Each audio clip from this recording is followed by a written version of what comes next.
20대 지적장애인을 살해하고 시신을 야산에 안매장한 남녀 4명이 처음으로 모습을 드러냈습니다.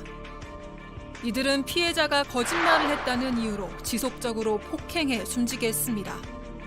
이들의 범행을 따라가 봅니다. 자, 지난달 경기도 김포의 한 야산에서 이 주민이 산나무를 캐다가 정말 시신을 발견했습니다. 네, 시신이 발견된 건 보름 전이었는데요. 경기도 김포에 있는 한 산에서 나무를 캐던 주민이 무언가를 발견한 겁니다. 이 시신 일부가 땅 위로 노출이 되면서 숨진 남성을 발견할 수가 있었고요. 이 시신의 부패가 상당히 진행이 됐고 숨진 지 4개월이 넘게 지난 걸로 추정이 됩니다. 지문을 채취한 결과 지적장애인 3급인 20대 남성으로 확인이 됐습니다. 자, 시신이 발견된 지 일주일 만에 4명의 피의자가 붙잡혔습니다. 바로 오늘 이 검찰에 넘겨졌는데요. 당시 현장 보고 가시죠. 피해자 폭행하고 살인하신 이유가 뭡니까? 왜 같이 모여서 살고 계셨던 겁니까? 피해자 폭행당하고 시신 유기될 때 왜 방치하셨습니까? 죄책감 느끼십니까? 네. 자, 박 변호사님, 지금 손가락을 왜 저 사람은 저렇게 막 움직이죠? 좀 이상한 손짓을 합니다. 지금 얘기를 하는 과정에서 제대로 상황을 인식하지 못하고 좀 아무것도 모르는 듯한 태도를 짓고 있는데 뭐 그런 이유가 있습니다. 예. 남성 A씨 피의자가 있는데 지적 장애를 앓고 있는 상황이고요. 그리고 이 공범으로 보이는 이제 3사람 남녀들이 있는데 그 사람들은 뭐 등록은 안 됐지만 경계성 지적 장애에 있는 사람들입니다. 뭐 그러다 보니까 좀 나오죠. A 씨는 지적 장애고요. C 씨도 여자인데 지적 장애인데 B 씨는 경계성 장애 추정, 또 D 씨도 경계성 장애 추정. 이 4명이 같이 이제 범행을 했던 걸로 보이는데 이 추궁하다가 3명의 이 사람들을 발견했는데 지난해 12월 달에 피해자가 거짓말해서 살해한 다음에 안매장을 했다는 진술을 받았고요. 예. 그렇지만 혐의는 대체로 인정하지만 동기라든지 시점이라든지 이유라든지에 대해서는 구체적으로 진술을 못하고 있는 그런 상황입니다. 그러니까 이게 좀 그러니까 피해자 시신이 발견됐던 피해자도 지적 장애인이었고 피의자 4명도 장애 등급이 있는 사람들이었습니다. 그런데 이 사람 피의자와 피해자 어떤 관계였길래 이 살인 사건을 벌인 거예요? 네, 그러니까 이제 지금 다 지적 장애인인 거잖아요. 지금 예. 경찰에 따르면 가출팸처럼 이제 지적 장애가 있다는 얘기만 들으면 그들은 이제 금방 친해진다. 지인의 지인이라도 친해지기 때문에 아마 친해졌으니까 12평 된 조그마한 빌라에서 5명이 지금 같이 산 거예요. 피해자와 피의자 4명. 근데 사실 뭐 지인의 지인뿐만 아니라 이렇게 지적 장애가 있으신 분들이 대부분 사람을 너무 좋아해요. 그러니까 어린아이 같다고 생각하시면 돼요. 그래서 사람을 너무 좋아하니까 혼자 있는 것보다는 사람들이 있는 곳에 같이 가서 있고 싶고 이러거든요. 그래서 지금 피해를 당하신 분은 또 가정도 있는 상태인데 이 모임으로 갔다가 이렇게 해를 당하셨습니다.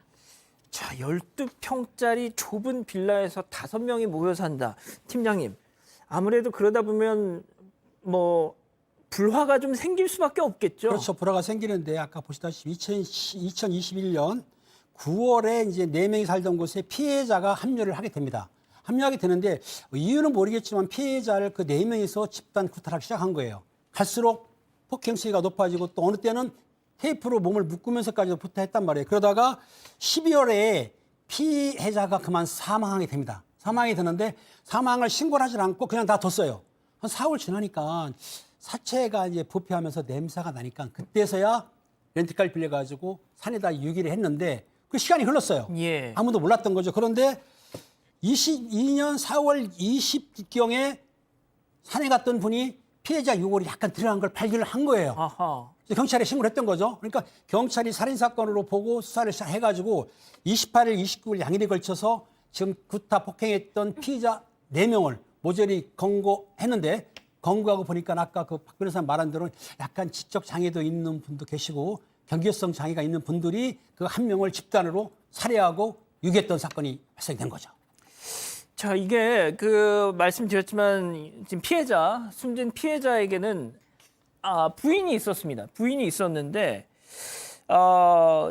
남편이 이제 집을 나가고 나서 한참 동안 실종 신고를 하지 않았대요. 가출을 했는데 왜 그랬을까요? 이번 사건의 체크 포인트 짚어보죠.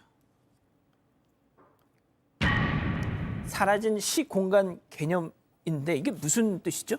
네, 피해자 아내도 지적장애 3급입니다. 특히 날짜 개념이 좀 희박하다고 하는데요. 그렇다 보니까 남편이 사라진 지 9월 달부터 이제 가출을 했는데도 불구하고 실종 신고를 하지 않았던 겁니다.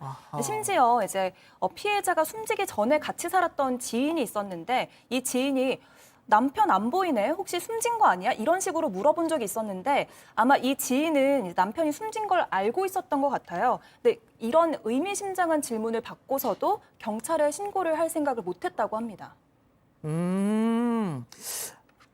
소장님 일단 남편이 집을 나가고 나서 보통 비장애인일 경우는 바로 뭐 실종 신고를 하거나 뭐 경찰에 최소한 이거 어떻게든지 연락이 안 되면 보통 하잖아요. 네, 그렇죠. 근데 일단 이 아내분 같은 경우는 지적장애 3급 장애가 있는 이게 그렇다면 어느 정도인 거죠? 그러니까 우리가 보통 이제 IQ라고 얘기하죠. 요즘은 아직 IQ의 범위가 넓어지긴 했지만 고전적으로 IQ다라고 얘기할 때 한 80 정도를 이제 보통 정상 그 위 이상이면 정상 범주다. 그러고 한 70에서 80쯤 될 때 비장애와 장애의 중간에 있어서 경계 지능이다라고 얘기를 하고요. 한 그 아래 70 아래는 이제 지적 장애다라고 얘기를 해요. 근데 이 지금 피해자도 그렇고 피해자 아내가 지적 장애 3급이다 그러면 IQ가 한 50에서 70 정도가 되는 거예요. 그러니까 이거는 소통은 되는데 정확한 판단력이나 개념을 세우는 데는 좀 어려움이 있어요. 그러니까 한 6, 7세 아이 정도 된다라고 생각을 하면 되거든요. 그래서 지금 정확하게 인식을 못하고 꼼꼼히 따져보지를 못한 것 같은데 사실 이렇게 장애가 있으신 분들은 안타깝게도 더 범죄의 표적이 되기가 쉽거든요. 그러니까 이제 이분들이 여러 명이 같이 또 가해자도 있기 때문에 참 어려운 문제인데 어쨌든 본인들끼리 뭉쳐 있었던 거 아무런 보호자나 관리자가 없었던 거 이런 것들이 참 다 위험한 좀 상황이었다라는 생각이 듭니다. 예. 방금 이수진 기자가 얘기를 해줬지만 이 피해자의 아내에게 이 피의자 그러니까 주범이 아니 당신 남편 어디 갔어? 혹시 죽은 거 아니야?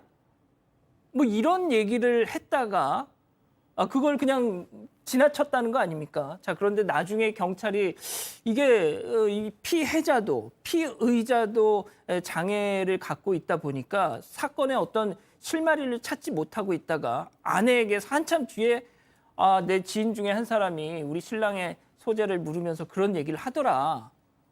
그러니까 경찰 입장에서는 아니 그렇죠. 남편이 사망한 걸 어떻게 알고 그렇게 질문을 하지? 그렇죠. 해서 이제 정말 꼬리가 밟혔던 겁니다. 약간은 지적 장애들이 있기 때문에 막 그렇게 치밀하진 못했던 것 같아요. 그러다 보니까 이 자백하는 꼴로 돼버린 거거든요. 그래서 추궁을 하다 보니까 이제 범행을 경찰이 포착을 한 거고요.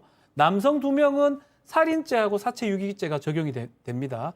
그리고 여성 2명은 살인 방조하고 사체 유기가 적용이 돼서 지금 구속이 된 상황인데 글쎄요, 이게 지금 지적 장애가 있다 해가지고 무조건 심신미약은 되지는 않을 것 같아요. 지적 장애가 심신미약으로 되려면 그게 범행에 발현되거나 인과성이 따져봐야 될 것 같은데 뭐 렌트카도 빌리고 유기도 하고 했던 걸 봤을 때는 어느 정도 참작될 여지는 있지만 이 지적 장애로 심신미약이 적용돼서 완전 형을 감경한다? 이런 부분은 조금 아닐 것 같다는 생각이 듭니다. 그렇군요. 알겠습니다. 첫 번째 사건 이 정도로 정리하고요.